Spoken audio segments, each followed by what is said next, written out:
Olá, pessoal! Hoje a gente está aqui com mais um podcast, Nutri Sem Filtro. É um podcast que a gente vai falar de saúde, a gente vai falar de vários assuntos relacionados à alimentação, à saúde da mulher, à saúde do atleta. E agora a gente está com uma série sobre saúde da mulher, né? E a gente já gravou semana passada um episódio sobre menopausa que a gente vai lançar. Tá muito bom, com uma especialista em menopausa, Bruno Oneda, e hoje a gente vai começar um outro episódio.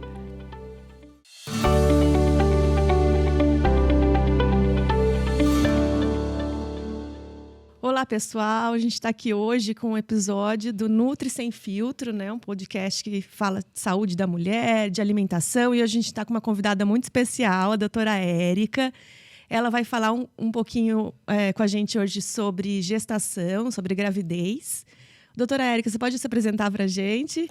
Primeiro, eu quero agradecer o convite. Estou muito feliz de ter sido convidada para participar desse podcast seu. E a gente vai trazer mais informações na medida que a gente conseguir. Isso, né? Mesmo. A doutora Érica atende bastante gestante, né? Você faz parto, né, doutora Érica? Faço. Vários partos, assim, por semana? Na verdade, eu estou numa época de diversidade, de consultório, diversificação. Então, assim, o parto faz parte do meu consultório, mas não é como era antes. Antes eu fazia mais, é verdade. Entendi. E vamos conversar um pouquinho sobre esse período da mulher, que é a gravidez, que é um período tão especial e, ao mesmo tempo, que às vezes gera muito medo nas mulheres, né? Esse período de gravidez, é uma nova etapa, né, na vida da mulher. O que acontece assim, no corpo da mulher quando ela engravida? Né? Na verdade, é um período que, na maioria das vezes, foi muito esperado, né? Muito planejado. E aí a mulher vem, teoricamente, para vir no consultório antes de estar grávida, né? Que a gente quer tentar ajudá-la a orientar antes, para que a gente consiga ter um desfecho perfeito, que é a gestação. Mas chegando grávida para a gente, algumas mudanças importantes no corpo a gente tem que orientar, como aumento de peso, o inchaço, o sono modifica, a mama aumenta de volume, tudo é questão hormonal, né? É uma alteração hormonal que acontece, né, grande no corpo da mulher, né? Isso. E geralmente na primeira consulta, né, do pré-natal, a gente orienta elas também sobre alimentação, né? E você fala com mais propriedade do que eu sobre isso, que eu acho que é importante até para acompanhar esse início de mudança, né, hormonal, esse excesso de retenção hídrica, o volume de líquido no corpo da mulher, ele dobra muito, né? E o que faz também com que os parâmetros bioquímicos, né, se alterem, né? Ferro, né? Sim, ela fica diluída, né? Isso. Que a gente fala, né? E aí tem que fazer, às vezes, uma suplementação até, né? Dependendo do caso ou não, assim. Sempre faço. No início de gestação, o ácido fólico ou a forma ativa, que é o metilfolato, hoje é preconizado, né? Ele ajuda na formação do tubo neural, que é o fechamento da coluna e do cérebro do bebê, fechar aquela partezinha, que é importante. O ideal é que a gente comece uns 3 meses antes de engravidar, né? Se a mulher já souber que... Suplementando antes, né? Por isso que é legal a gente preparar, quando se tem planejado a gestação, vir bem antes. Entendi. Porque a gente consegue, né, entrar com esses suplementos antes e orientar qual a importância. Aí você fala para mim, nossa, mas se eu não tomei e eu tô grávida, isso pode causar problema? Não, porque a gente, teoricamente, desde que alimente bem, né? Uma alimentação equilibrada, né? Exatamente. A gente consegue. O que a gente faz é um suplemento mesmo. Não é um tratamento. Lógico que se pegar antes, se precisar tratar, a gente vai tratar. Porque, na verdade, quando a mulher tá gerando uma vida nova ali, né? E, assim, para ela conseguir todos os micronutrientes, né? As vitaminas e os minerais necessários, ela tem que ter uma dieta realmente muito equilibrada, né? Se a gente, quando não está grávida, já às vezes não consegue suprir, né, com a alimentação de hoje em dia, né? Imagina uma mulher grávida que vai precisar de mais vitaminas, mais minerais, né? Então, por isso a suplementação entra aí, né, sendo importante, né, nessa fase da mulher, Sim, né? porque o metabolismo aumenta muito. Imagina 2 células virarem um bebê em 9 meses, né? E, teoricamente, você espera seguir uns 3,5 kg de média de peso, né? De 3 a 3,5 kg. Então, essa atividade metabólica precisa de um reforço, né? E assim, as grávidas que chegam até você, elas ficam muito preocupadas com o ganho de peso? Na verdade, não ficam. Não ficam? A gente põe medo nelas. Entendi. Brincadeira. Umas chegam sim, mas quando se está grávida, o peso, na verdade, não é tão preocupante no início da gestação, não. Elas não questionam. Eu preciso... A não ser que já chegue muito acima do peso. Entendi. Então, não é uma preocupação. Mas a gente realmente toca nesse assunto porque é importante. Tem uma média de aumento de peso na gestação de 7 a 15 quilos, mais ou menos. Isso depende também do IMC que ela começou a gestação, né? Se ela estiver abaixo do peso, né? Exatamente. Tem que ver o perfil da paciente quando ela começou o pré-natal e de antes. Mas, geralmente, se ela já chega engorda com peso muito aumentado no comecinho, a gente já preocupa. Porque pode ser uma tendência realmente aumento de peso acima do esperado. Né? Mas, na verdade, elas ficam muito preocupadas. Às vezes elas ficam preocupadas, né, nesse ganho de peso. No meu consultório chegam algumas grávidas, né? A doutora Érica já manda para mim também, com essa preocupação do ganho de peso na gestação. Quando ela chega com um peso mais alto já, né? Muitas vezes ela tem medo de ganhar muito peso e não conseguir depois emagrecer. Isso, né? No consultório queixa bastante disso. Mas eu gosto de falar no comecinho do pré-natal que esse aumento de peso da balança, ele não é absoluto. Porque a gente tem um inchaço, não é peso gordura, é peso da mama, o quadril, né? Se alarga, aumenta. Como a gente aumenta o volume de sangue circulante no corpo, porque tem que passar pela placenta, senão ela não nutre nem ela e nem a placenta. Então, tem esse peso também, o útero aumenta. Então, não é gordura em si. Entendi. Né? Se você conseguir orientar dessa forma, eu acho que gera menos estresse. Uma coisa que eu queria falar é que muitas que já chegam com um peso acima, tem gente que querem emagrecer na gravidez. Isso não existe, né? Emagrecer na gravidez não existe, né? A não ser que tenha algum problema, né, embutido. Algumas pacientes acabam emagrecendo, mas por algum outro motivo, alguma outra patologia associada. Porque é um momento, na verdade, está gerando uma nova vida e que você vai ter um ganho de peso por conta do bebê que está se desenvolvendo, né? Do líquido amniótico, dessa quantidade, desse volume hídrico que tem no corpo, né? Isso. Então, assim, é difícil você não ganhar peso. Você pode ganhar menos peso, né? Até tem algumas pacientes que emagrecem, mas elas já chegam acima do peso e elas têm como queimar. E elas controlam a alimentação quando engravidam. Entendi. Então, o que elas não comem de excesso, o corpo tem para nutrir. Elas diminuem o peso. Acontece, mas assim, é mais raro. É mais raro, né? É mais raro, Então, essa parte de quantos quilos que a gente deve ganhar na gravidez, isso depende muito do peso que começou, né? Não é um parâmetro, tá? Eu tive gêmeos, tive um primeiro filho, gestação única, depois eu tive gestação de gêmeos. Eu gosto de citar exemplo meu, que é mais fácil e não tenho problema de poder falar. O primeiro, gestação, a gente é um pouco mais relaxado, eu acho, tá? Na primeira gestação, a gente tá tão, né, vidrado que grávida. Eu engordei 12 quilos. Nem foi muito. Mas eu nunca fui magrinha.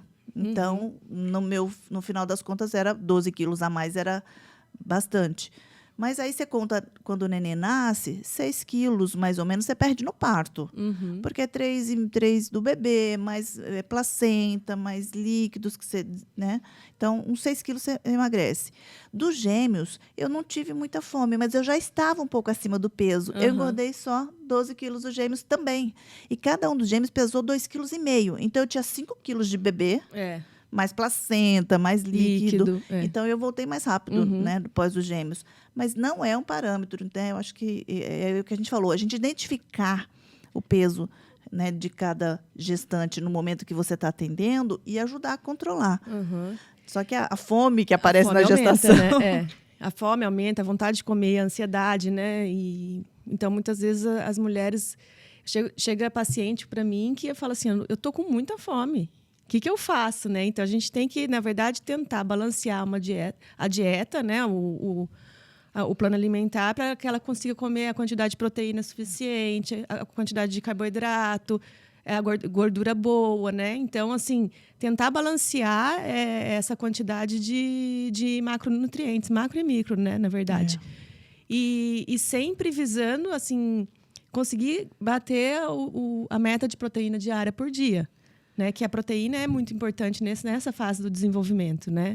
Nossa, essa hora que eu falo que o nutricionista tinha que estar junto com a gente, dentro do consultório, para ajudar a gente a orientar.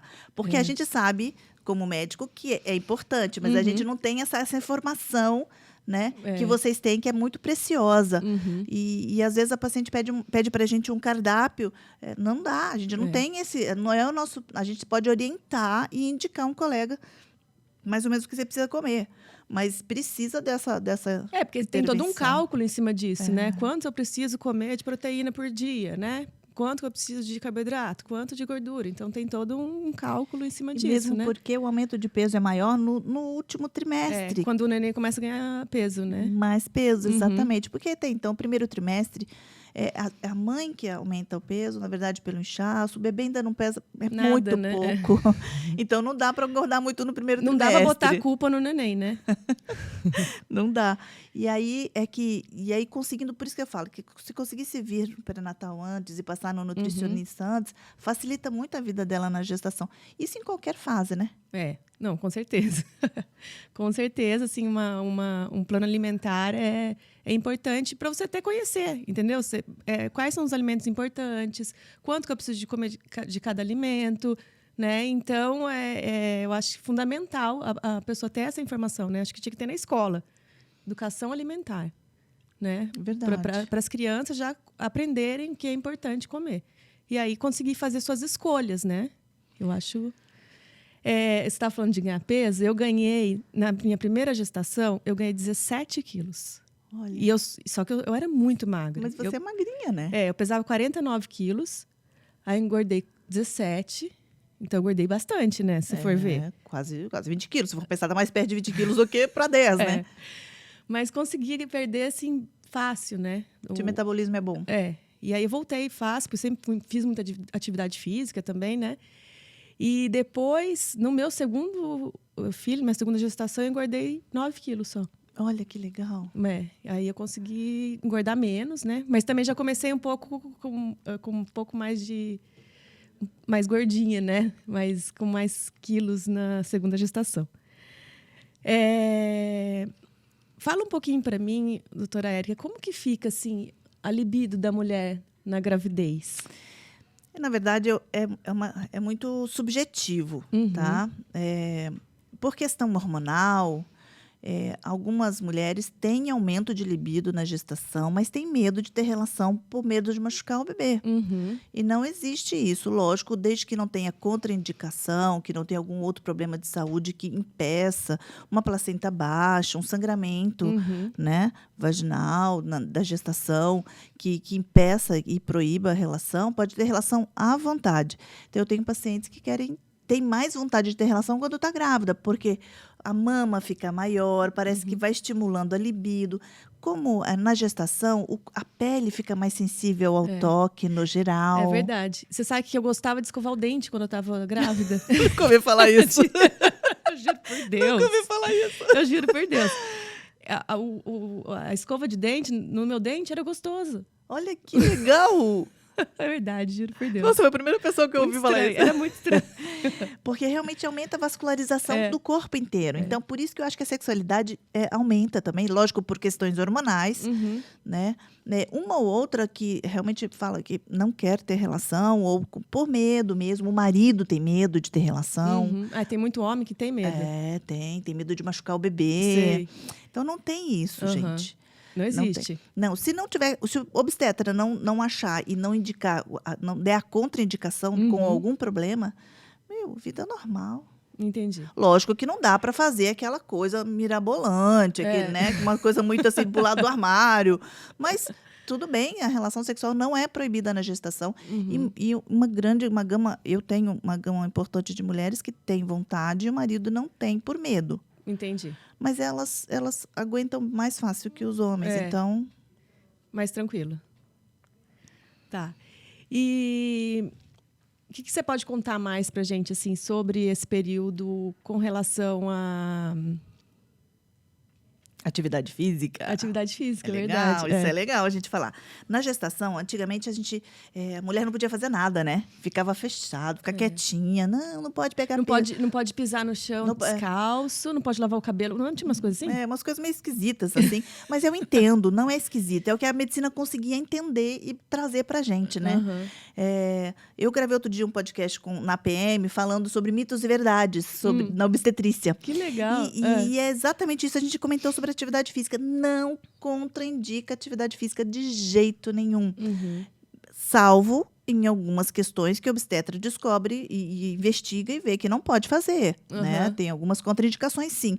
Mas a atividade física moderada, sem muito peso, sem muito esforço cardíaco, porque o volume de fluxo sanguíneo aumenta muito, então sobrecarrega cardiologicamente falando, ela pode fazer tudo. Lógico que sem impacto de preferência. A hidroginástica, a natação, a yoga. Agora, quem nunca fez... É isso que eu queria falar, A gente também não proíbe, só que a gente pede para começar um pouquinho mais para frente, esperar 12 semanas, ou a caminhada. Gente, eu não proíbo caminhar nunca, porque a gente não caminha em casa. É uma coisa natural, né? A gente não faz faxina, você não faz atividade física, mas você faz faxina, você arrasta móvel às vezes. Então, você acaba se esforçando. Então, são movimentos naturais, né, que a gente faz. Então, não dá para proibir. Mas tendo o critério direitinho, né, da hipertensão, algumas pacientes têm algumas queixas e alguns problemas que a gente não deixa. Mas, no geral... Agora, não vai fazer uma luta... Uma coisa que gere perigo, né? Um risco, né? Mas atletas de alta performance, a gente também não proíbe desde o comecinho. Porque, na verdade, sempre fez, né? O corpo já está habituado àquilo, né? A gente só pede para diminuir a intensidade e o esforço. Cansou, para. Respeitando o limite do próprio corpo, tudo certo. Eu fiz atividade física na minha gestação até o finalzinho, assim. Eu não vou mentir, eu trabalhei pra caramba e não fiz. Desculpa aí, gente. Agora eu sofro, depois do parto eu sofri para voltar ao peso, mas eu não minto, eu falo a verdade. E o que acontece, assim, com algumas mulheres, né? Que depois que tem o bebê, né? Às vezes tem depressão, né? O que acontece nessa fase? Na verdade, assim, o hormônio da gestação, eu costumo dizer que deixa a mulher muito plena. Cabelo, peito, pele e os olhares dos outros se voltam um pouco para a mulher que talvez não tivesse esse olhar antes. Então, psicoemocionalmente é importante, gestante parece que ela fica iluminada, então vira uma chavinha da atenção. E hormonalmente também, o estrogênio fortalece, né? Os hormônios da gestação eu falo que empodera a gente, né? Tanto que quando a gente perde na menopausa nossos hormônios, a gente fica né? Horrível. Então, aí nasceu o bebê, tem essas quedas hormonais intensas, né? E aí pode desenvolver depressão, sim, em mulheres que já têm história, principalmente, e em mulheres que têm alguma labilidade emocional. O grau de depressão é muito pessoal, né? Existem mulheres que têm aquela depressãozinha logo pós-parto. Então, para isso serve o acompanhamento, né, logo pós-parto no consultório, para a gente também não é analisar se está tudo certo, né, das cicatrizes pós-parto, seja normal, cesárea, não importa, né, se está mama empedrada ou não. É para ver o emocional delas. Entendi. Né? Identificar alguma coisa diferente. Para acompanhar. Não é comum, ainda bem, mas existe com grande frequência. E a principal questão é hormonal. Porque às vezes também tem a tristeza, ou sei lá, o cansaço, né, do filho, porque você fica sem dormir, essa privação de sono, essa mudança do seu corpo, né, você fica mais dentro de casa. Eu acho que até pode gerar uma alteração, né, um pouco de tristeza. essa mudança. Mas eu acho que também tem a questão da doença mesmo, né? Sim, sim. Tem mulheres que têm o histórico de depressão, seja dela própria ou até familiar, Uhum, que dá esse start por questão hormonal, né? entendi. E aí, Como se fosse desencadeasse, né? Ligasse ali o... e se você não conseguir detectar naquele momento, pode trazer prejuízo ao longo da vida dela e até nos cuidados com o bebê, Entendi. né? Uhum, Existem pacientes que entram em surtos importantes que a gente tem que acompanhar. entendi. Então, hoje, mais do que em outros momentos, como a gente sabe que é mais comum, a gente fica atento a isso. Uhum, tá. Eu me lembro que no meu pós-parto, olha eu contando tudo, eu lembro que na primeira semana eu só chorava. Isso é hormonal. Uhum, Eu só chorava. Meu marido estava super preocupado. E eu sou mó durona, né? uhum. Não chora nunca.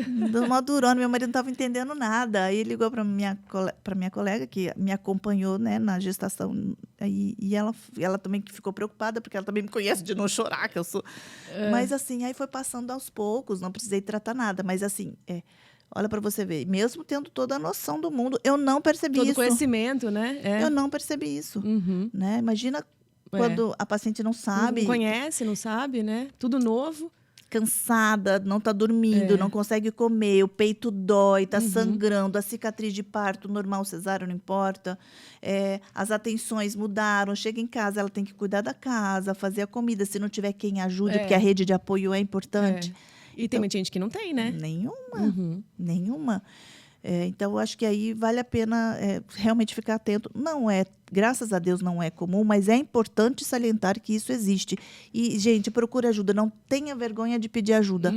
Ajuda para o marido ou para alguém. O marido não consegue entender, chama a mãe, alguma amiga, seja o que for, tias, para falar, olha, eu não estou bem, eu estou me sentindo muito mal. Porque, às vezes, você acha que não é boa mãe por conta disso. E não tem nada a ver. E aquele sentimento de culpa, né? Você se sente culpada que você não quer nem ficar com o bebê de tanto cansaço, tanta, né, coisa ruim. Então, isso tem que ser tratado. Uhum.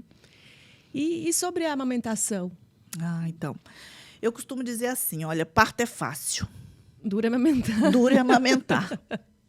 Eu tive dificuldade na minha primeira gestação, mas como eu sou raçuda, eu amamentei até 6 meses, eu voltei a trabalhar com 1 mês e meio.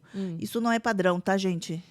Como eu sou médica, lógico que a gente tem um conhecimento, então a gente extrapola um pouquinho o limite correto das coisas. Mas a amamentação, você precisa estar atento se a mama está empedrada, se não está. Quando o leite está descendo, chama pojadura, né? Pode dar febre. E se a gente não tem o conhecimento, a gente fica preocupado. Falei, tem alguma coisa errada comigo.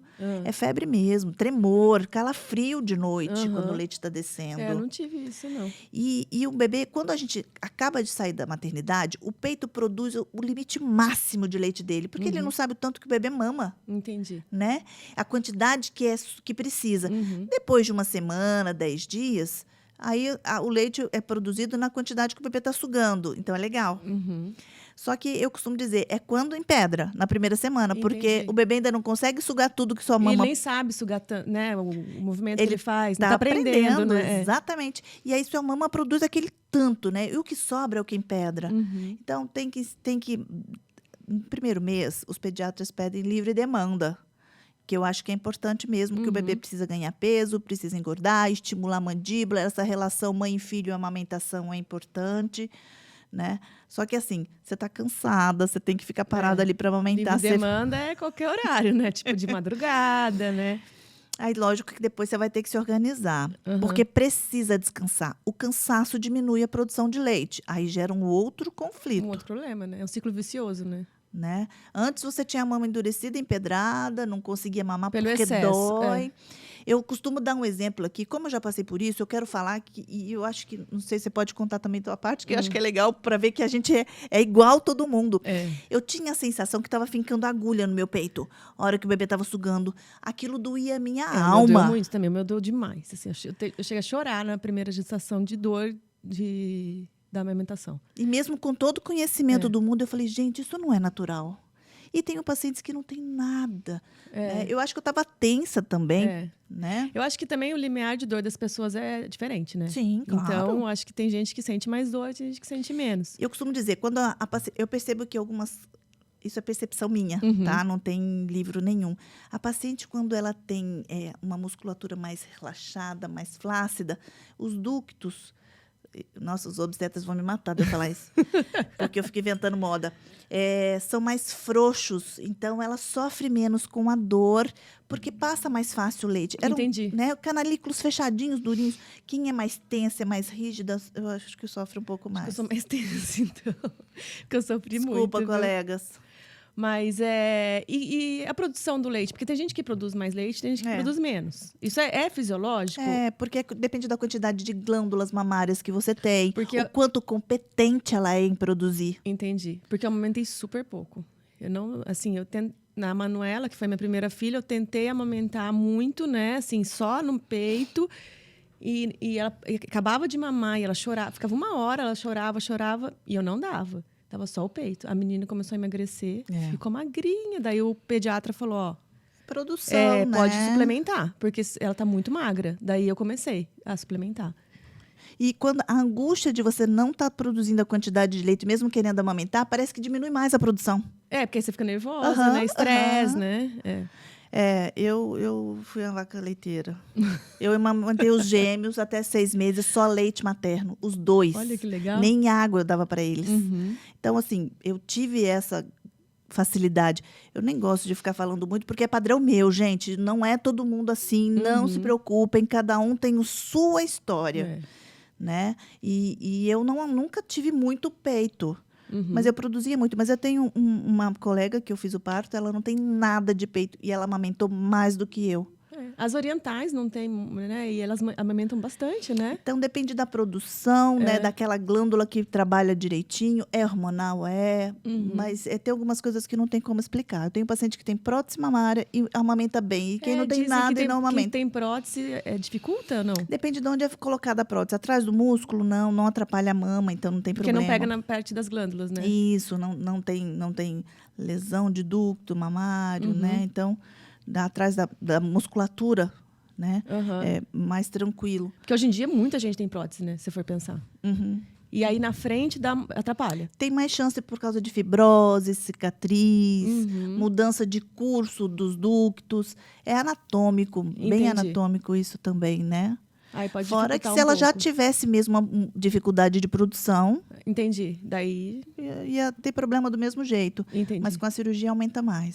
Aumenta o... Mas eu tenho pacientes que têm prótese e amamentou fácil. Então, cada um tem a sua história. Entendi.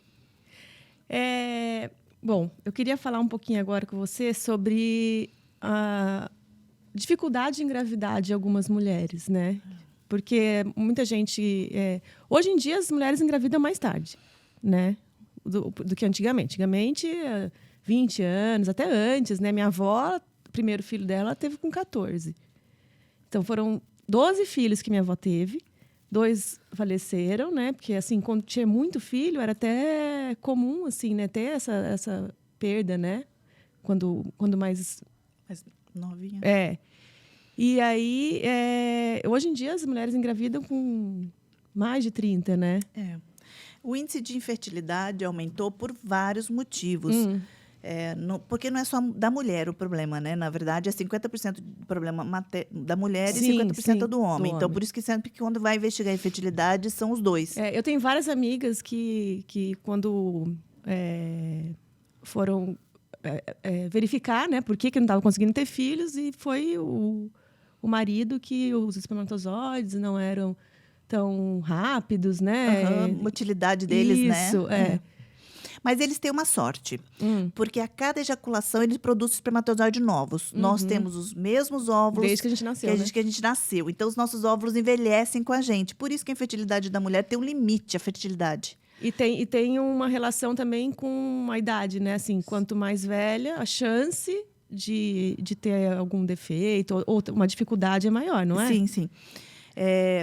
Hoje, nós mulheres, como entramos para o mercado de trabalho, a gente já trabalha a vida inteira, mas agora a gente entrou para fora de casa, do mercado de trabalho fora de casa. Então, a gente demora um pouco mais, a gente está estudando, né? Então, a gente demora um pouco mais para começar a tentar engravidar. Como os nossos folículos Nossos folículos ovarianos são de quando a gente nasceu. O número de folículos a gente vai amadurecendo ele ao longo dos anos. Né? A faixa etária, a melhor faixa etária para ter filho é de 20 aos 30. Eu já não tive na melhor. Eu também não. Eu tive com 32 e com 38. Eu perdi o primeiro, tive o segundo e tive os gêmeos depois. Então, assim, eu tenho toda a história obstétrica para contar aí. E tudo tive filhos mais tarde. Né? Eu perdi um também. Eu tive a Manu, daí depois de 4 anos eu fui tentar ter de novo e aí eu tive um aborto. Bem no comecinho, assim, 11 semanas, tive um sangramento, foi um aborto. Depois, aí teve que esperar um pouco para o útero, né, se reconstituir. Se recuperar, né? Se recuperar. E aí eu tive o João Pedro. E aí, assim, nós estamos tendo filhos mais tarde, então, hormonalmente... Mas a gente também não é só isso que está atrapalhando, não. Isso também, né? Mas é o estresse, comida industrializada, sabe? A gente está comendo pior, está dormindo mal, transa menos. O paciente chega, eu estou tentando engravidar e não consigo. Aí você vai conversar com, né, o ritmo de relações sexuais dela é muito escasso. E, às vezes... não bate com o período fértil, né? Exato. Às vezes o marido trabalha em outro turno, né, dela. Então, né, meio o sol e a lua ali trabalhando, não dá. Então, precisa de uma harmonia física, psicoemocional para tudo acontecer. E se eu costumo brincar assim, olha, não deve ser fácil engravidar, porque precisa de milhões de espermatozoides para um chegar no folículo. Para um chegar no folículo ovariano. Se fosse fácil, precisava um só. São milhões, né? Então, por isso, e desses milhões vão ficando pelo caminho e o mais espertinho consegue entrar, 1 ou 2, ou se forem 2 folículos, né? Mas, assim, é mais ou menos isso. Se fosse fácil. Mas isso não, pelo amor de Deus, gente, não vai sair transando, não, porque não é tão difícil assim também, não. Tem gente que consegue de primeira, né? Ai. Tem gente que é aproveitamento 100%, né? E a alimentação, hoje eu tenho dito isso para todo mundo, alimentos inflamatórios, você fala com mais propriedade do que eu sobre isso, né?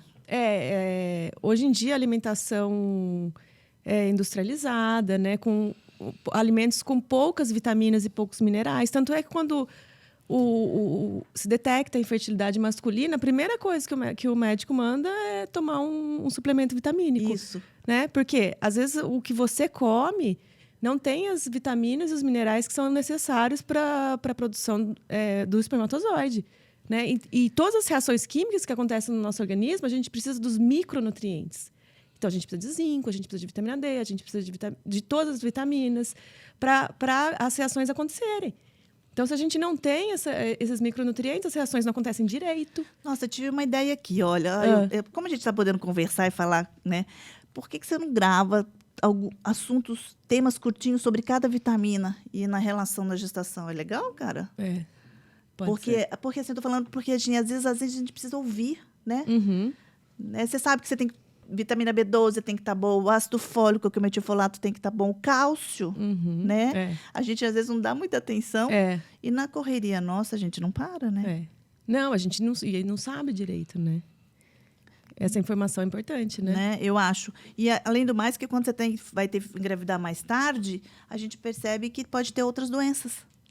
Hipertensão, problemas de tireoide. E uma outra coisa importante também é o intestino. Porque se o intestino não tiver saudável para absorver as vitaminas e os minerais para as reações acontecerem, você não absorve direito.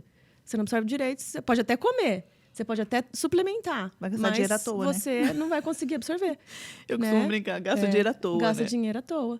E outra coisa também que é importante, assim, as vitaminas, na alimentação, uma vitamina, um mineral, ele ajuda na absorção do outro. E dentro de um alimento, ele é completo. Né? Essa absorção, toda essa dinâmica, ela é completa dentro de um alimento ou de um conjunto de alimentos. Agora, quando você toma um suplemento, não é. Entendeu? Então, a absorção daquele suplemento é diferente, a absorção é menor. Né? Então, uma vitamina e um mineral, um precisa do outro para ser absorvido e para ser utilizado. E a gente tem agora os lactobacilos que ajudam, e né? os probióticos, né? Eu adorei vocês terem explicado isso todo dia para mim. Né? Os probióticos é importante. Ainda bem que a gente está conseguindo falar mais sobre isso, né? Porque os probióticos, na verdade, assim, nosso intestino tem milhões, né, bilhões de bactérias. Né? Bactérias, fungos, outros micro-organismos, né? E eles vivem todos em harmonia, tem que viver todos em harmonia ali dentro. Então, mas a gente tem bactérias benéficas e também tem aquelas que não são. E a quantidade delas tem que ser equilibrada. Né? As benéficas, elas têm que ser em maior quantidade do que as outras, né? Então, tudo isso, toda essa harmonia depende dos alimentos que a gente come, porque faz desenvolver bactérias boas, né? Que são os pré-bióticos, né? Que são os alimentos que servem de alimento para as bactérias.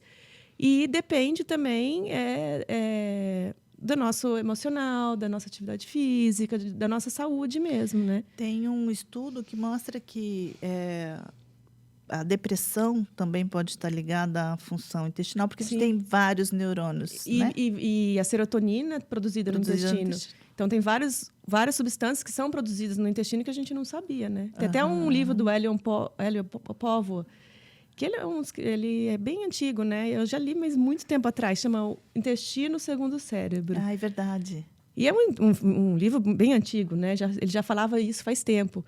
Então, ele é realmente um segundo cérebro nosso, né? Que a gente precisa que produz substâncias, que trabalhe a nosso favor, né? E fora que tem mais uma coisa muito interessante que chama metagenômica, né? Que é o DNA que está presente nessas bactérias que vivem no nosso intestino. Então, isso também é muito novo, né? E eles comandam também algumas coisas no nosso corpo, algumas reações dentro do nosso corpo, né? E tudo isso afetando a fertilidade, né? Exatamente. Afeta a fertilidade, afeta a nossa saúde, afeta o nosso ganho de peso, né? O intestino é importante para a perda de peso, E as respostas orgânicas são a todas essas mudanças fisiológicas da gestação. Quando você é mais jovem, não vou mentir que é melhor, né? Né? Quando a gente é mais jovem, tudo fica mais fácil, né? Quando a gente vai ficando mais velho, nossas células envelhecem, né? Tudo envelhece dentro do nosso corpo, né? Não é só a parte de fora, a parte de dentro também, né? Verdade. Então, acho que quanto mais velho, realmente é mais difícil, né?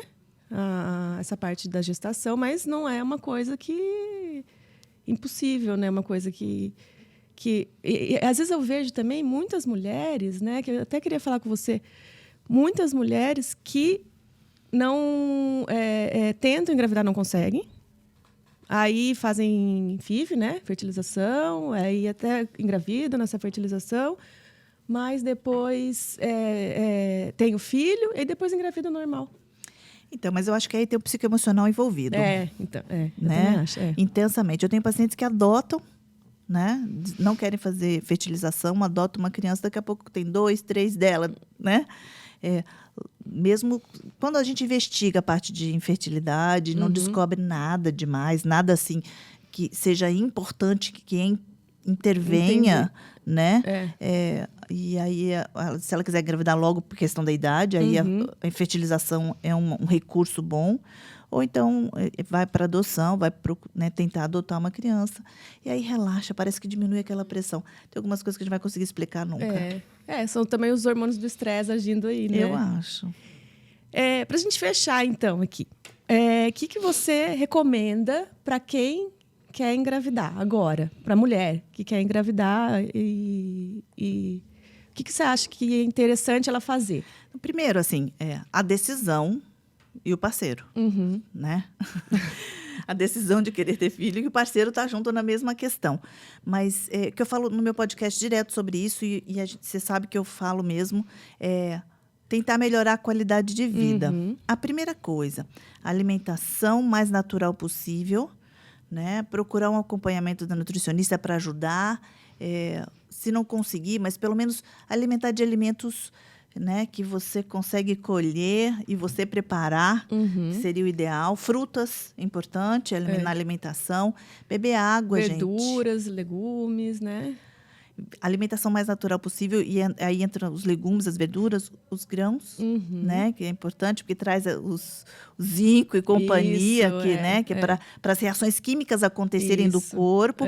Tudo que você consegue fazer antes de engravidar, facilita na gravidez, você continua mantendo, né? Tudo que você tem que mudar radical, embora quando você está grávida, a gente come melhor. Mesmo que você comia todas as porcarias do mundo. É muito engraçado isso, né? Evitar bebida alcoólica. A bebida alcoólica é inflamatória em qualquer concentração. Um copinho só, um pouquinho só. Não. Né? Hoje já tem estudos que comprovam que a bebida alcoólica traz a síndrome, né, para o bebê. Então, na gestação, evitar. Não fumar, né? Que o cigarro, na verdade, aumenta a reação inflamatória, né? A nicotina foi descoberta já no colo do útero de fumantes. Olha, para você ter uma ideia, fizeram estudos e acharam. Então, para você ver onde circula isso, dormir bem e praticar atividade física. E estar em sintonia com o parceiro. Evitar o estresse, né? Ter relação sexual, porque às vezes quer engravidar, mas tem de vez em quando relação. Daí não dá, né? Daí não vai, não adianta, tem que ter. Então, tá bom. Muito obrigada, doutora Érica. Muito obrigada, pessoal, que ouviu o podcast hoje. Semana que vem a gente vai gravar mais. A gente vai gravar com a doutora Cristiane Barra sobre adolescência. E vamos gravar também com a doutora Marina Leite sobre pele, sobre beleza da mulher. A gente vai gravar um podcast também com elas, tá bom? Espero que vocês tenham gostado. Até a próxima. Obrigada, um beijo.